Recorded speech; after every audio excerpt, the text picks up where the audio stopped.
Après sa nomination en janvier dernier et sa prise de fonction en qualité de secrétaire exécutif de la CNSAD, Brigitte Raffini prend le pouls de l'organisation pour s'assurer de la réussite de sa mission.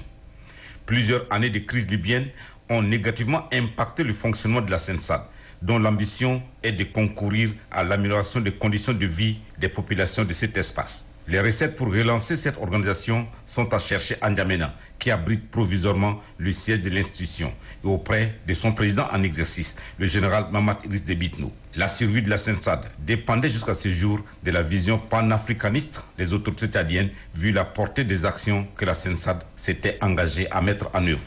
C'est en effet le premier contact formel entre le président de la République, général Mahamat Idriss Déby Itno, et Brigitte Raffini, secrétaire exécutif de la CNSAD. La vie de l'institution, son fonctionnement et la nouvelle marche à lui imprimer ont été longuement débattus par le chef de l'État, général Mahamat Idriss Déby Itno, entouré pour la circonstance de ses proches collaborateurs et Brigitte Raffini.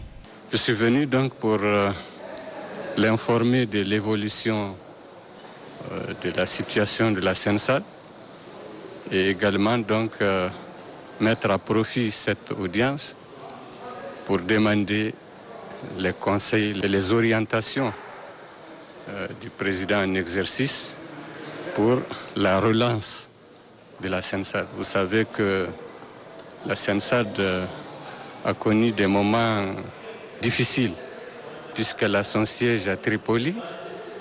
Depuis la crise libyenne, il y a de cela plus de 10 ans, la CNSAD est entrée dans une sorte d'impasse. Alors maintenant, il est question vraiment de la redynamiser.